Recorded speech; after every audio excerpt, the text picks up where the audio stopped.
Good morning and welcome to our weekly live program. I am your host, Rachel Hugenberg. I'm one of the librarians here at Lone Star Sci-Fair, and I'm very excited this morning to have with us reference librarian Rachel Evans, who is going to discuss with us researching stocks in the era of meme stocks. Because I know we've all heard a lot about Gamestop and it breaking the stock market, and a lot of us are interested in the stock market, but maybe don't have quite the right grasp on how this is supposed to go and how we can work it. And that is why Rachel's here. She's going to give us a place to start. Rachel, if you would, please. Okay, great. Thanks for that introduction, Rachel. And I'm going to go ahead and share my screen, get started with my presentation. So here we go. All right, so let me just click on present. Second. Okay, yes, as Rachel said, I am going to be presenting today on researching stocks in the era of meme stocks. And my name is Rachel Evans, and I'm one of the reference librarians at the Sci-Fair Library. And if you'd like to access this slideshow again later, you can using the link that I have on here, cyflib.info/lifestocks. And I'll give that link again at the end of the presentation. Okay, so let's get started. So today I'm going to be going over some background information, including some definitions. So just some general information about, what is a stock and so on and so forth. And then I will go into the databases Morningstar and Value Line. And I will talk briefly about online brokers and some more general information on investing. And I'll try to leave some time at the end for questions. And to save time, I'm going to be using screenshots of Morningstar and Value Line to show how to get started with them. But depending on time, if we have like a lot of time at the end, then I can go into a live demonstration of them also. All right, and if you have questions at any time, feel free to ask. I won't be watching the chat, so just let me know if any come in on chat, Rachel. Thanks. Okay, but like I said, I'll leave time at the end too for questions as well. Okay, so first, a disclaimer. I am not an attorney, accountant, or financial advisor. I just want to make sure that's clear. I have a bachelor's in English and a master of library and information studies. I'm really interested in investing in personal finance, but I don't have any degrees or licenses in those areas. So, you can always go to an actual financial advisor with big financial questions. But this is going to still be some general information. And my main focus for this presentation is how to use Harris County Public Library's databases to do research. So as a librarian, my main focus is on here's how to do the research, and then you all do what you wish with the research yourselves. Okay, so a little bit about the importance of researching your investments. So the American Library Association defines information literacy as a set of abilities requiring individuals to recognize when information is needed and have the ability to locate, evaluate, and use effectively the needed information. So information literacy is one of the most important things that librarians teach about. And part of information literacy, one of the frames in the framework for information literacy is information has value. That is a concept that is central to information literacy, and that is definitely very applicable when it comes to researching investments, is that the information out there about investing has a lot of value. And so you really have to critically evaluate any information that you find, because there are people out there that are putting out information that would benefit them financially. So you just have to be really cautious and really carefully evaluate any information that you find and try to use the best sources of information. So that's what this is all about. The Sci-Fair Library has a video tutorial that teaches students to use Michael Caulfield's SIFT method to analyze and stop the spread of misinformation. And I'm not going to go into detail on what the SIFT method is, but it is a method to use to stop the spread of misinformation. The S stands for stop. I know it off the top of my head, but I still want to make sure say it right. The I is investigate, F is find, and T is trace. And so if you're interested in learning more about the SIFT method and how you can use that, then those video tutorials are great. And misinformation about investing can be very costly. So just really have to look out, especially on social media. Anyone can post just whatever they want. So there are people out there that may be posting some misinformation that you have to look out for. Okay, so now just some general background information and some definitions.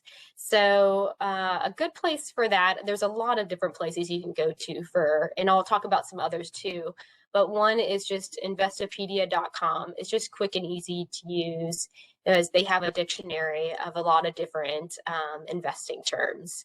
So I'm going to use some of their definitions throughout. So a stock is also known as equity, is a security that represents the ownership of a fraction of a corporation. This entitles the owner of the stock to a proportion of the corporation's assets and profits equal to how much stock they own. Units of stock are called shares. The stock market is a place for investors to buy and sell shares in companies. And so this picture here shows a fictional example of a fictional company called Acme Company. And it shows that there's 100 shares outstanding in Acme Company. And so then in this example, it's you own 3 shares out of the total 100 shares. So you own 3% of the company. So owning shares of a stock is like owning a percentage of the company.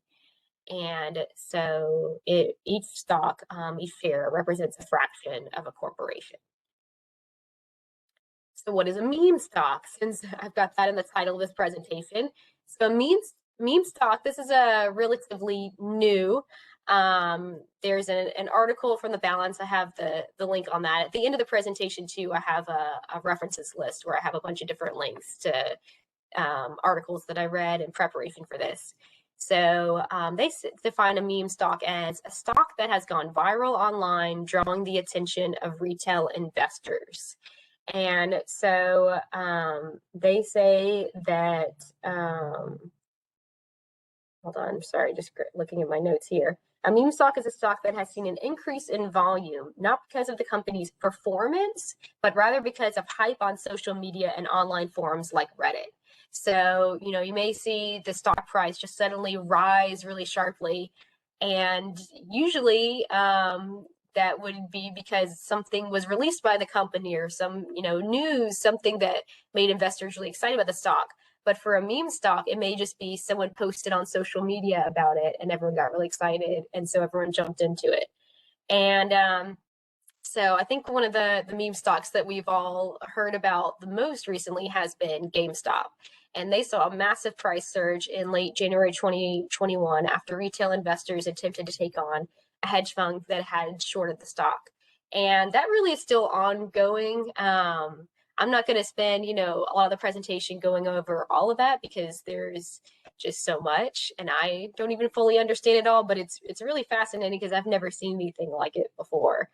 So I've been kind of following it, but I can't say that I understand every single thing about it. And so there's also a link there to an article from investopedia.com where they go over some slang and memes from the Wall Street Bets subreddit. And I've been on Reddit for over 5 years, and I've looked at that subreddit from time to time over the past several years. But it's interesting. They're the ones that have been really focused on everything going on with GameStop. And then there's other meme stocks too. Another big one was AMC, and then there was also BlackBerry and Nokia. And there's several others as well. So, but I will say that in that subreddit, I have seen a lot of people have made a lot of money, but a lot of people have also lost a lot of money. So just following what they say on there is, I'm not telling people whether to invest in meme stocks or not. I will say that I have invested a little bit in them in the past, but I've always treated it as gambling money. because there's, they have Wall Street Bets. They have the name Bets in their title of their group because really they're approaching investing as like gambling. And there's other ways of approaching investing as well, and I'll talk about that. So, like I said, I'm not advising whether anyone should invest in any meme stocks or not, or any other particular stocks. In general, I'm just giving you the tools to do your own research. But I am mentioning how risky it can be to invest in meme stocks because, again, this is so different from the traditional stock investing. So things are changing. It's really interesting. So I'll go to the next slide. So it's a little bit more about what's been going on with the Gamestop stock. So you may have been hearing the term short squeeze. So here's just a little explanation of what a short squeeze is. So short sellers will borrow shares they think will drop in price so they can buy shares after they cost less. So they can buy the shares really cheap. So first, they're actually borrowing shares. They're not even buying them outright. And that's what short sellers are doing. So during a short squeeze, the stock's price will rise. It'll go up really high while the short sellers try to exit their positions to cut their losses. So the short sellers, they're not making money if the stock is going up in price. So they're going to be trying to sell and just get at least some of their money back, but they're still losing money if the stock goes up really high. And then investors that try to anticipate a short squeeze will buy stocks with a strong short interest. But in general, the short sellers and the people that are not short selling stock, that are just investing in it because they think it's, about to rise because of a short squeeze, both of those sides are doing really risky investing. So again, this is just mentioning it's risky, but as you've maybe seen with GameStop, some people have made a lot of money on it. Some people have lost a lot of money on it. So it's interesting to watch. And there's a link I have there too if you want to read more about what's going on with the GME short squeeze. There's a Yahoo Finance article. And there's lots and lots of articles about it. I've been seeing in the news that there's even plans to make movies about it because people have been so interested in it. So you can find lots online if you want to read more about it. I just want to talk at least a little bit about what's going on. But I'm going to go into some other things as well. Okay, so what is due diligence? So due diligence is a systematic way to analyze and mitigate risk from a business or investment decision. And it's very important to do your own due diligence before making any investments. So I would say doing your due diligence is going to be going beyond just, oh, I saw someone tweet, hey, the stock's going to go way up. Due diligence, you can do it because publicly traded companies, they have to share their financial information. They're regulated and they are required, if they're a publicly traded company, to share all their financial information. So anyone can find it. And I'll show you how you can find some of that information, later in this presentation through Morningstar and Value Line. So due diligence is just all about, like it says, mitigating risk. You want to, as much information as you can go, as informed as you can be with your investing, then it will be less risky, which is always good when you're investing. So pump and dump. This is something I want to mention because if you're just getting started with investing, you need to know that this exists and it's something to watch out for. So a pump and dump, it is illegal. It's an illegal scheme to boost a stock's price based on false, misleading, or greatly exaggerated statements.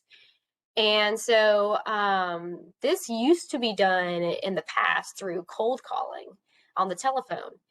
So if any of you have seen the movie The Wolf of Wall Street, then that kind of shows some examples of pump and dump schemes where they were just calling people on the phone and they had a script and they were trying to get people to buy certain stocks. A lot of times they were using penny stocks. Penny stocks, I didn't really go into on this, but they're a whole other kind of area of investing where just a few people can really change the stock price on those. So those are even more susceptible to pump and dumps. So as I say on there, and these quotes are from, again, just Investopedia.com, investors should be wary about notices that a stock is about to take off, especially when they are unsolicited. No matter how tempting it may be, consider the source and check for red flags. Always do your own research in a stock before making an investment. And I've got a little picture there that kind of shows an example of what a pump and dump would look like. So, a stock share price started at 10 cents a share. And so then people start pumping it up. There's someone out there that will buy a lot of the shares of the stock first, so they get it really cheap. And they're like, okay, now let's get the stock price way up. And so then there at the peak of that particular example, pump and dump, the peak it went up to 90 cents a share. So they bought a bunch of shares at 10 cents a share, and now it's 90 cents a share. And so they're making a lot of money on it. And so then the dump happens. And this is the part that people have to really watch out for, is now that they've made all this money, they're ready to sell and take their profits. So then they'll sell, and then it goes back to the original share price of 10 cents a share.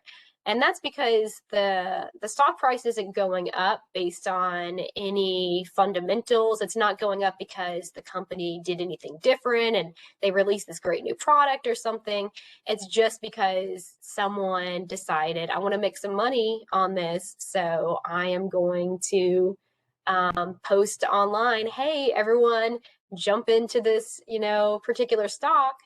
And so at the end, it goes back to its original share price because really nothing actually had changed about that particular company. So that's just one thing that if you're just getting started with investing, especially, I just want you to know that exists and to be cautious. And again, as I keep saying, you always want to do thorough research and do as much research as you can. Okay, so what is crypto? So the main focus of this presentation is on investing in stocks, which is very different from crypto. So I'm not going to spend much time on it, but it's been so popular lately that I wanted to at least mention it. So cryptocurrency is a digital or virtual currency that is secured by cryptography, which makes it nearly impossible to counterfeit or double spend. So cryptocurrency, this is, you maybe have heard of Bitcoin. Bitcoin is the most well-known cryptocurrency. But as of January 2021, from an article I was reading, there's, at least as of then, there's over 4,000 different cryptocurrencies. So there's a lot out there. And so just to continue on this slide, it says cryptocurrencies face criticism for a number of reasons, including their use for illegal activities, exchange rate volatility, and vulnerabilities of the infrastructure underlying them. However, they have also been praised for their portability, divisibility, inflation resistance, and transparency. So again, just like with any of the types of investments that I'm talking about, I'm not advising 100% like you should buy this, you shouldn't buy that, because again, it's up to everyone to do their own research and decide what's your risk level, what do you want to invest in. But I'm just trying to show, some information and let you know that there is some risk involved. So to continue with that, I want to point out crypto scams. So some of those could be like a pump and dump scam, like I talked about earlier, which can also happen with different stocks. But the cryptocurrency market, it's an area that's predominantly unregulated. It's very new, it's very unregulated. So that makes it riskier in some other ways and makes it easier for some people to run some scams with it. So in a study in 2018, researchers identified more than 3,700 different pump messages and signals advertised on two popular cryptocurrency messaging boards between January and July 2018, urging investors to buy specific coins. And that was just between January and July of 1 year. And that was over 3,700 pump messages and signals. So I mean, that's something that's still continuing on. It's an unregulated kind of area. So you have to be cautious. And there's an article from April 9th of this year, so just this during this past month, about the top 5 Bitcoin and crypto scams. And so it says in that the bull market for cryptocurrency includes many different sublevels, and the market for scammers is thriving. So I haven't really defined that term bull market, but maybe you've heard of bulls and bears in the stock market. The bull market is the bulls think everything's going to go up. Bulls think, things are hot and are going to go up. And the bears think that basically things are going to go down, just to simplify it. The bulls are pushing ahead, and they think things are going to rise, and the bears think things are going to be decline. So cryptocurrency has lately had a bull market where prices have been going up. People have gotten really excited about it, but you just have to be cautious because, like I said, there's over 4,000 different cryptocurrencies out there, and there's some different scams out there related to some of them.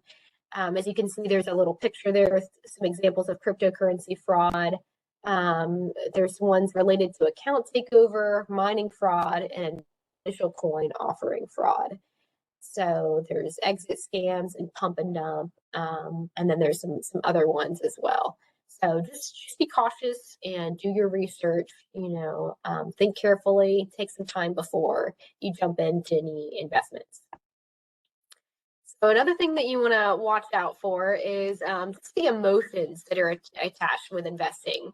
Because if you haven't done it before, once you get started, I mean, there's a lot of emotions that come into it, and you have to really be careful with those. So one thing that even I have been susceptible to is that feeling of FOMO, that fear of missing out. You hear one is getting into this one stock and it sounds so exciting and you just want to make all this money on it. But if you make a hasty decision just based on, I don't want to miss out on this, you may not have done enough research and you may not be understanding the risk involved. So this is just from an article I found online, and they, were showing this image here about some of the emotions associated with investing, and so you can see there's gonna be a lot of exciting ones, like there's optimism, excitement, thrill, euphoria when it's going way up, but then it starts going down, and then you've got some anxiety, and then denial and fear and desperation. So just be careful with using emotions when you're investing. And as long as you do a lot of research, that can help, because I didn't talk a lot about this in this presentation, but there's differences between short-term and long-term investing. So you have to think about, how long am I investing in this in? Do I think this is going to go up and still be up 10 years from now? Or do I think it's only going to be up a week from now and then go back down? So one thing that's helped me is, as long as I'm doing a long-term investment where I really have done a lot of research and I feel like, okay, even if this dips down, it's eventually going to go back up, then that helps me kind of ignore it for a while, not really worry when it dips down and think, okay, it'll eventually go back up. But anyway, just mentioning, you gotta think about the emotional side of investing too. Okay, so that was it for the portion where I was kind of going over just some basics and some definitions. So hopefully that helped give some good background information, but it definitely wasn't a full course on everything about the stock market. So you can find some more background information through Harris County Public Libraries if you love to read, like I do, and a lot of the library do. There are lots and lots of books that you can access for free through the libraries. And so if you go to the lonestar.edu/library website and then just click on the library catalog, you can search for books that are physically available through all the Harris County Public Libraries and Lone Star College libraries. So I have a screenshot on the left there where I went to the catalog and typed in investing and got over 1,400 results. So lots and lots of books through the libraries about investing. And so if you're interested, you can go through those results, do the search, and then if you want to check out any of the books, you can pick them up curbside at the Sci-Fair Library. You just click place hold on the book, and then when they notify you it's ready for pickup, you can call our circulation phone number, and they will put the books out in a bin outside for you. So free books about some really valuable information. And you also can access these books electronically.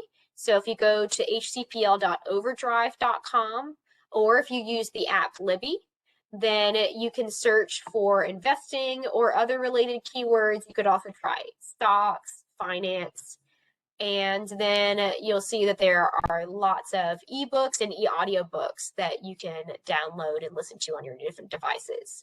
So these books will have a lot more information than I have time to go into today about the stock market. And so you can do some reading on it and learn all about it. Okay, so now to get into the databases. So Harris County Public Library's Business and Finance databases. I have a screenshot there. I'm going to go on the next slide on steps on how to access them. So they're free through Harris County Public Libraries. You can research stocks, funds, ETFs, companies, industries, markets, economies, and more. So here are some steps about how to get started. They're really easy. You just first go to hcpl.net, the main Harris County Public Library website, click on Explore, and then click on Research and Learn, and then check the box for Business and Finance under Subjects. As we have lots and lots of databases, and so under Subjects, if you click on Business and Finance, it will narrow it just to those databases. And there's more listed on there than what I go into today's presentation. And they're all really useful, but I'm just focusing on two that are particularly useful for investors. So the first one I'm going to go over is Morningstar. Not for any particular reason am I using that first. I'm just going in alphabetical order because that's how the databases are listed.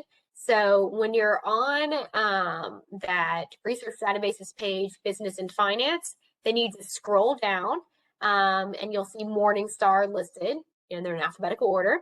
And then you'll click on Go to Resource. So then it's going to ask you to log in with your library card number. So you just type that in.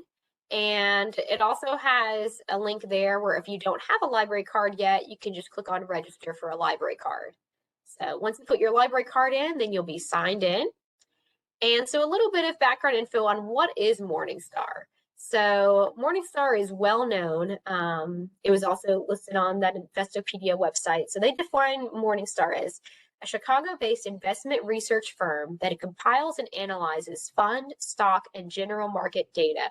They also provide an extensive line of internet, software, and print-based products for individual investors, financial advisors, and institutional clients. Among its many offerings, Morningstar's comprehensive one-page mutual and exchange-traded fund (ETF) reports are widely used by investors to determine the investment quality of the more than 2,000 funds. And I'm going to talk a little bit more about ETFs at the end of the presentation too, so don't worry if you're not sure what those are. So just a little intro into what Morningstar is. But also Morningstar and Value Line too, also, they have some great help documents that make it really easy to get started with them. And if you're ever using it and you're confused about something, you can just go to help. So when you first log into Morningstar, it has all these tabs up across the top. You can see it starts with Home on the left, and then Equity, Funds, ETF, Planning and Education, Articles and Videos, and then Help. So this is a screenshot of when you click on Help, what you see. And they have some database guides. You could go to the user's guide or the quick guide. The quick guide is basically just the first page of the user's guide.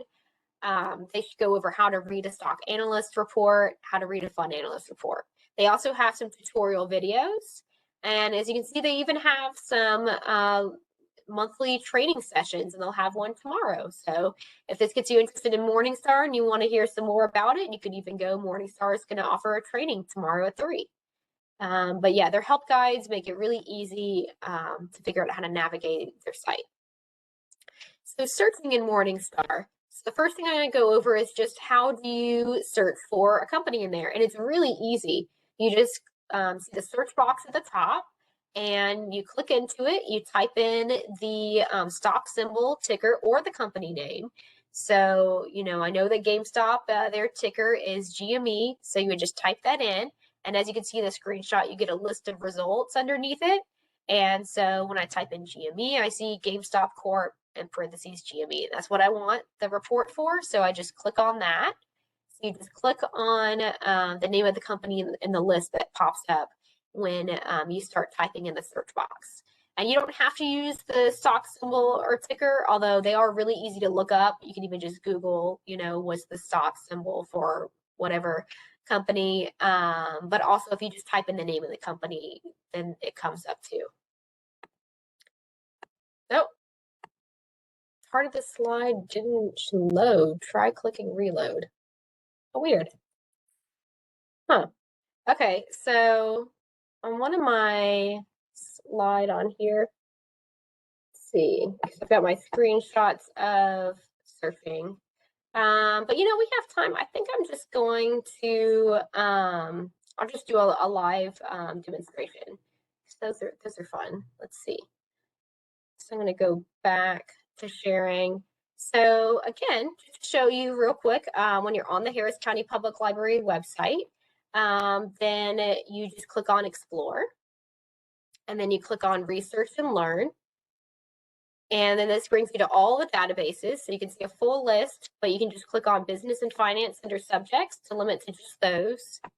And then, like I said, all these are really great, but I'm going to scroll down and jump right to Morningstar. Go to Resource. And so I should still be logged in from earlier. Yeah, I'm still logged in. So what I was going over now was just searching for company information. So in the search box, I'm just going to type in GME. When I do that, see, I get a full list of a bunch of different companies, but the one I'm looking for is the first one listed, Gamestop. So then when I click on that, now it's going to bring up the Morningstar report for it. So just give it a second to load. It also has an option to click on a PDF version of this report. And so here we are. So these are, you know, really easy to get started with. So the first thing that jumps out to you is they have the star rating. This is something that Morningstar uses, is they have a star rating that I have a slide. I'll explain all about those.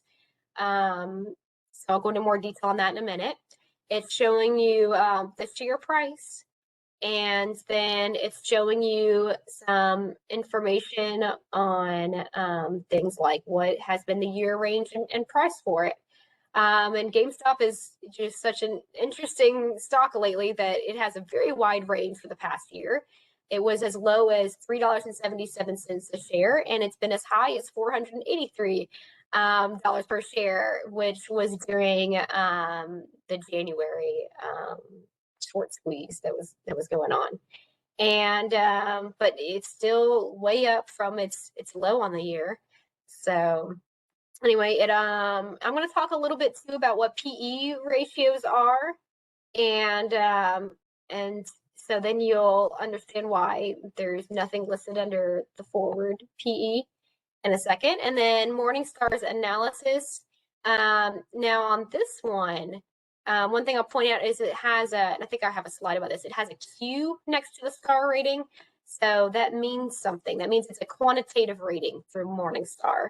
So Morningstar quantitative ratings for equities denoted on this page by a Q, are generated using an algorithm that compares companies that are not under analyst coverage to peer companies that do receive analyst-driven ratings. Companies with Q ratings are not formally covered by a Morningstar analyst, but are statistically matched to analyst-rated companies, allowing our models to calculate a quantitative moat, fair value, and uncertainty rating. So that's what I'm going to show an example of another company too, so you can see one that doesn't have the Q rating. I'm not sure exactly why they have GameStop as one that their analysts haven't rated, but I mean, I have some suspicions. It's kind of, right now, it's so volatile. It's like, I don't know, it'd be kind of hard to really do it. So that was kind of just a computer generated rating, basically. And so Morningstar's analysis, you can see that for every stock, well, that they cover, there will be a fair value. And again, this fair value has a Q by it. So a Morningstar analyst hasn't actually sat down and given that fair value, but they have used an algorithm to come up with that. And so I'm going to, like I said, show you another company too without the Q ratings. So that's going to be, I'm just going to use Microsoft. MSFT is the symbol for that. So if I type that in the search box, then I just click on where it says Microsoft Corp. And again, I'm not giving advice on whether to invest or not invest in any of these companies. I'm just showing some examples of how you can look at some different reports. So this one also has a 3-star rating, but this one doesn't have a Q by it. So this is one that a Morningstar analyst has reviewed and has given that 3-star rating to. And again, I'll have a slide after this that explains that rating more thoroughly. And you can see their consensus forward PE is 32.47. Again, I'm going to go over what P&E ratios are. P&E ratios are not specific to Morningstar. That's just something specific to investing in general. So you'll see those also in Value Line too. And then Morningstar's analysis, they have given Microsoft a fair value of $278 per share. And then they show you what the last close was. So this is something that's the things that are specific to Morningstar are things like what star rating do they give, and also what fair value do they give it. And then they will also have some, like here they have an analyst note. So they will frequently update their analysis of different stocks. And so if I go to read full analysis, then I can read what their current full analysis is of Morningstar. And so they'll go over updates of what's going on with the company. And you can see this was updated yesterday, April 27th. So nice and recent there.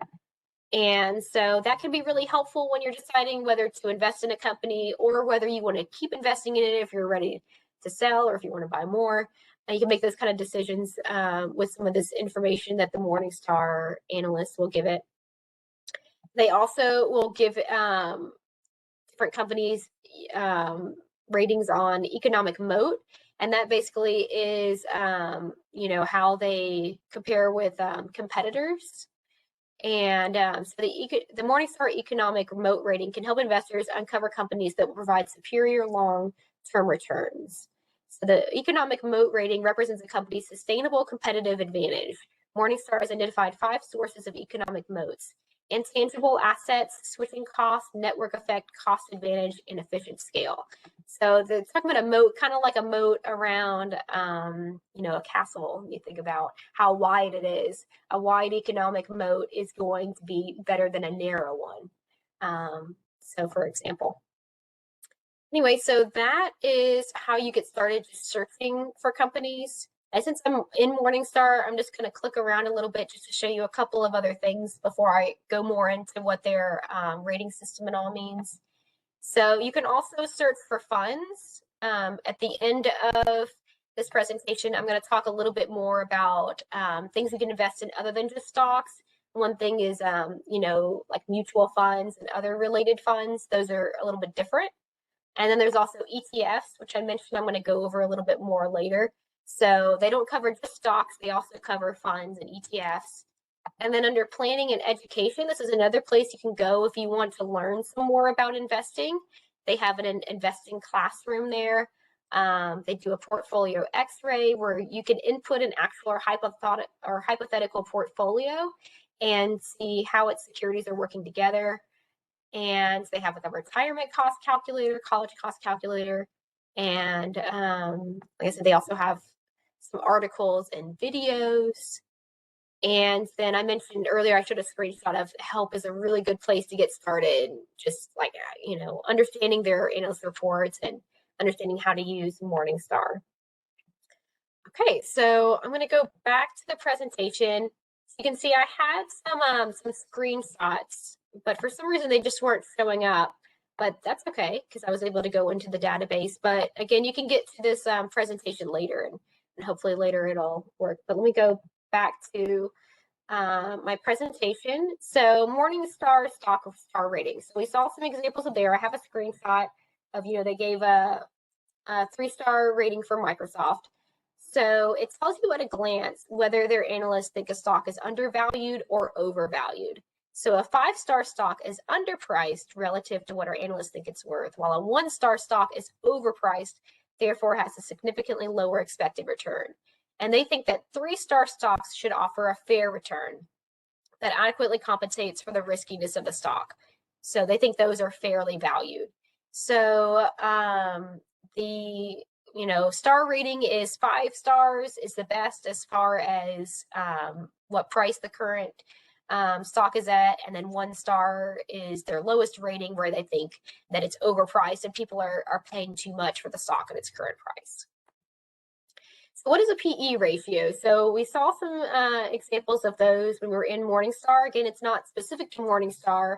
It's just something you can find in Morningstar and Value Line and other places. You can look it up. It's just as you see in the picture there, the share price divided by the earnings per share. And so a high PE ratio could mean that a company's stock is overvalued, or else that investors are expecting high growth rates in the future. Companies that have no earnings or that are losing money do not have a PE ratio since there's nothing to put in the denominator. So if they don't have any earnings per share and that's 0, they don't have a PE ratio, because if you divide the share price by 0, then you don't get anything. So that's why we didn't see a PE ratio for GameStop, because they've been losing money. So, but still, like I said, it's acting so differently than other stocks do but anyway, so that's a PE ratio. Just give me 1 second. So that's it for Morningstar. So on to Value Line. And again, I'll leave some time at the end if there's questions about any more detail on any of these. So Value Line, a little overview about it. Again, this is also from just investopedia.com. Value Line provides all the tools an investor needs to develop a picture of the current economic landscape, learn about stock analysis, and identify securities that are appropriate for a variety of investment objectives. And they have professional research and recommendations on approximately 1,700 stocks. And so this is what Investopedia says. And I looked at their website. They say a 1-year subscription is just under $600. On their website, it's $598 for the print or digital version for a 1-year subscription. So that's quite a bit, but you get it for free through Harris County Public Libraries. And that's one reason I'm highlighting these resources is, again, like I talked about in the beginning, the information has value. The information on, which companies to invest in is very valuable information. So normally you'd have to pay for it, but that's the great thing about the library. You get some free information. So to get to Value Line, it's just on that same list of the databases for business and finance.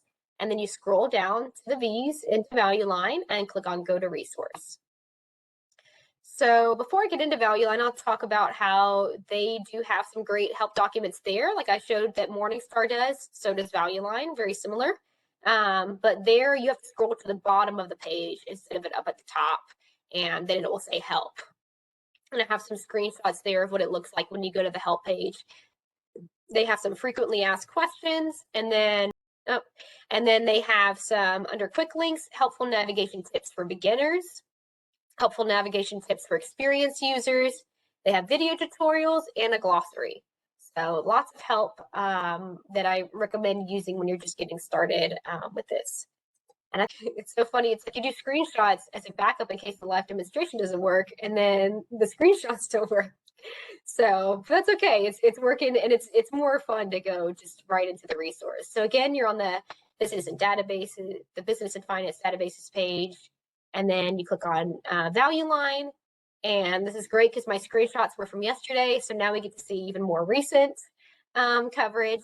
So when you're on the main page in Value Line, after you first get there from the Harris County Public Library website, you'll see front and center their featured commentaries, and every day they do a daily update on the market. They'll have the stock market today, and they have it for April 28th. If you click on Read More, you can read their full coverage for today for the stock market. Under quick links, they have a lot of useful things there as well. But first I'm going to show you, and I'll scroll down the bottom of the page. That's where you can see where to go for help. You can go to that help page that I showed screenshots of. So I'm just going to type in, you just use the search box like you do in Morningstar, and then it brings up a list of results. You click on the company that you want to go to and give it a second to load. And so first I'm going to do GME, and then I'll do Microsoft like I did for the last one. So you see some different kind of ratings and rankings that they use in Value Line than in Morningstar. So here we can see their ranks for safety and performance, and it will show you on what date that they upgraded it. So you can see how recent it is. And then you can also see the financial strength. They'll give it a rating. and you can see some of that financial information. And then if you scroll down, you see some more information. They have some score ratings, price stability. Yeah, I'm not surprised that it's a 5 because it's very up and down and all over the place. And so, but it's very exciting to follow. And then they will also have where you can access this as a PDF report instead. They also have a 3 to 5 year target price range, which again, I mean, I'm guessing that just the stock is one that you can't really accurately say because they say $4 to $7, but right now it's at $173 a share. So that's why I'm also going to show Microsoft because it's a little more of like a traditional acting stock, I would say. So when I go to Microsoft, I see their ranks for safety, timeliness, and financial strength. Timeliness is one of those ranks we didn't see for Gamestop. And I'm going to go into on my slideshow, I have some explanation of what their timeliness rankings mean in Value Line. And then they go over their financial strength. So, and then they also have 3 to 5 year target price range. So currently it's at $253 a share. Now it does say that their stock prices are delayed at least 15 minutes. And so if you want, like, what is the stock price right now? I usually just use like Yahoo Finance. There's other places you can go to, but on Yahoo Finance, you can just put in, you know, a company name or ticker, and it'll show you what's the current share price. So these are recent, but they're delayed at least 15 minutes.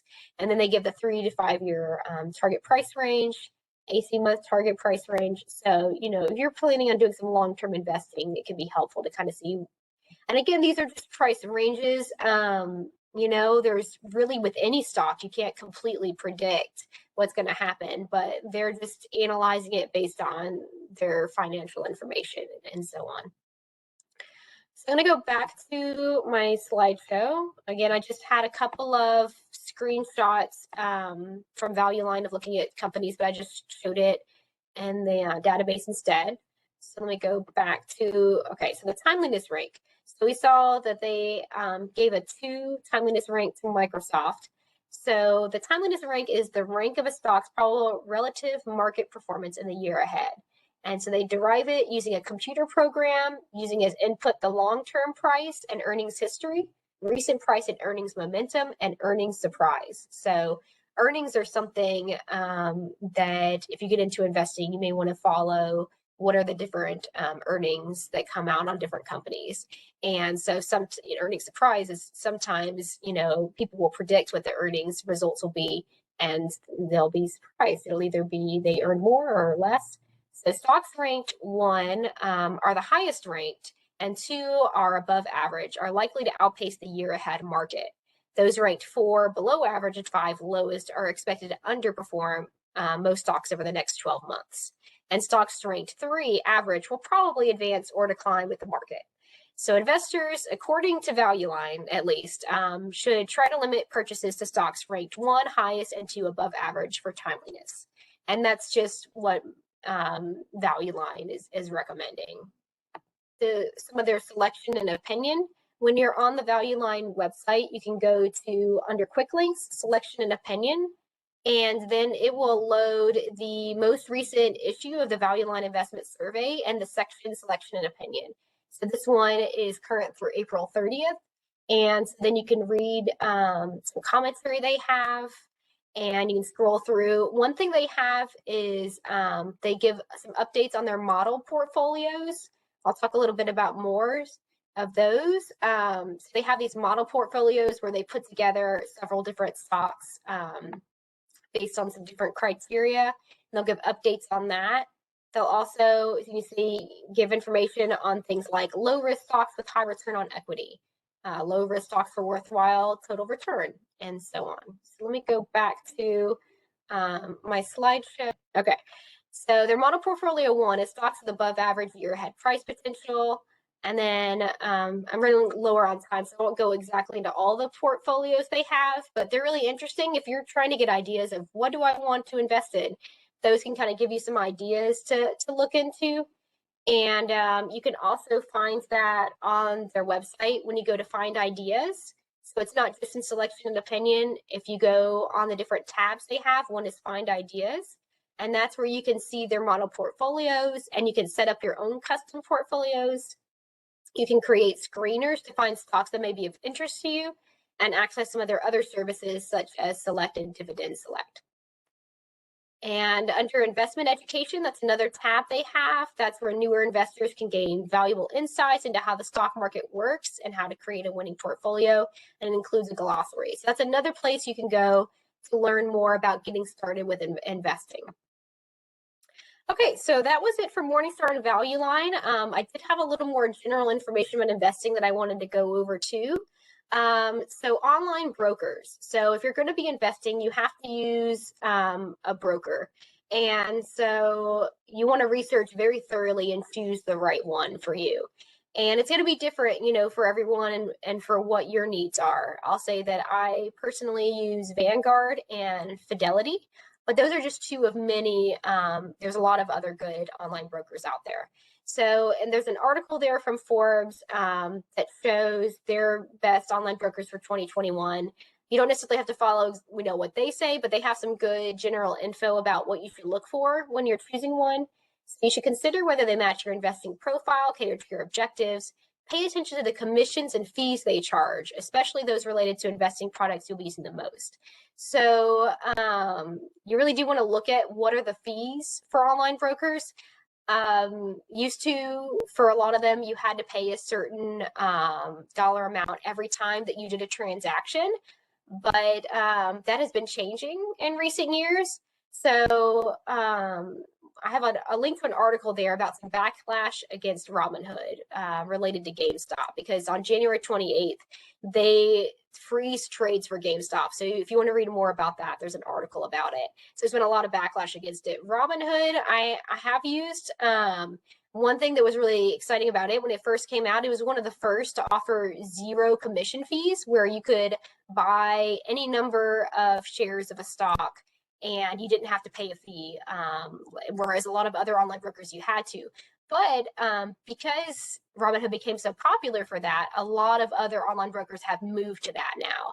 It's like, I've used Vanguard for years. Used to, I had to pay like $7 every time that I wanted to buy some stock every time I did a trade, but now they have 0 commission fees. So that's different. But again, like I said, it's all up to you and as to what works for you. I'm not going to say which one to use, but I just want to give some information about, getting started. They're really easy. Once you pick one to get started with them and start investing, it's really easy to get started with. So a little bit more about investing, because I've mostly just been talking about stocks, but there's other things you can do with your money. So this is some pictures from Money Counts, a Penn State financial literacy series. And so there's saving vehicles and investment vehicles. So for saving vehicles, they're low risk, they're a lot safer, but you get a lower return on your investment. And then investment vehicles, you get a higher return, potentially, maybe, but they're also riskier. So savings vehicles are like savings accounts, checking accounts, money market accounts, and certificates of deposit or CDs. Investment vehicles, I've been talking about stocks, but that's not the only investment vehicle. There's also bonds, mutual funds, real estate, and commodity. And I have more information on those on this slide. This is from the same place, from the Money Counts, the Penn State Financial Literacy Series, which I have the link to. I'm not going to read everything on here, but I've got it on the slideshow for later. Like I said, I've been focused on stocks. I'm not going to talk about those, although I will say they talk about diversification in there, which is something that's really can be important to investors. So it says if you buy a variety of stocks from different companies, in addition to buying secure bonds, is known as diversification and can hedge against high risk. So rather than just putting all your money in one investment, if you diversify and have it in a lot of different things, then even if one goes down, as long as another one goes up, that kind of helps mitigate the risk. And so that's diversification. So bonds are very different than stocks, but they are something else that you can invest in. They can be government, municipal, state, or corporation bonds. They earn interest while protecting the initial capital. So bonds are considered the least risky of investment vehicles because you'll have a guaranteed return on them. The return may potentially be lower than it could be for a stock. So, but bonds are something that a lot of people like to invest in because they're lower risk than stocks can be. And mutual funds are less risky than stocks because mutual funds are like a lot of stocks put together, but they're actively managed by someone. Someone will manage the fund. So you will be paying some fees to the fund, but they can be lower risk than just investing in one individual stock. And then real estate is something else people can invest in. And then a commodity, like it says in that one, that's considered the riskiest investment because that is susceptible to market daily uncertainty. So I want to talk a lot about those. So ETFs are something that has been mentioned throughout, but I hadn't really talked about it. ETF is, as it says in that picture, it looks like a mutual fund, but trades like a stock. It's not just one individual stock, but it might be like a whole kind of sector. So like I have some ETFs, like some specific in healthcare or like in finance, or there's a lot of different ETFs out there, or there's ones that track just the S&P 500. And so they'll have lower fees than a mutual fund would. They're not actively managed by someone. They're just like a basket of securities, as it says. It's just like a basket of stocks all put together. So it's another option to consider with investing. And you can find research on those also in Morningstar and Value Line. So another thing is high yield savings accounts. So these, I did a lot of research on these because I like to invest in stocks, but I also want some money that I know is just, in a savings account. So traditional savings accounts have pretty low rates, and even high yield savings accounts these days, it's just how things are right now. They're pretty low. So there's a link there to an article that has like the best high yield savings accounts of April 2021, but that's not the only place to look. You can search for a lot online. One that they mentioned is one that I recently started using called HM Bradley. And as it says, it offers high rates, but you have to save at least 20% of your deposits to earn the maximum APY. But for me personally, it works, but I'm not saying it's right for everyone. But you do want to make sure regardless that if you're using a savings account, you want to use an FDIC insured bank, a Federal Deposit Insurance Corporation, because that way the money is guaranteed up to $250,000. So that's just a little screenshot of the different tiers they have through HM Bradley, and it's kind of fun when you're at the tier 1. They have a 3% APY, which is one of the highest I could find out there. So that's why I went with it. But even their lowest tier is 0.5% APY, which you can find a lot of different other places that offer that as well. So just to mention it. So I got to the end with just a couple minutes to spare. So there's a lot of information. So sorry, hopefully it wasn't too overwhelming. I tried to keep it kind of introductory as much as I could. On the next slide, my final slide is I have references, so you can read more. Some of those are just links to where I found images, but some of them are actually interesting articles to read. And so with the short time left, I'll answer any quick questions, but also you are always welcome to ask me questions at rachel.evans@lonestar.edu. You can email me anytime. And you can view the slideshow again at cyflib.info/lifetalks. And thank you all so much for coming and watching today's live program. And then if anyone's watching this recording later, thank you also for taking time out to watch it. And please do contact me if you have questions. And so I'll turn it back over to Rachel. And if there's any super quick questions, I'll answer them. But you can always email me. Thank you so much for all that information about stock market and how to use it and what some of the good bets are, so to speak, since it is kind of a gamble, as you said, in some ways, and what tools we can use that are available to us for free. I'm really excited to get a good look at Morningstar and Value Line.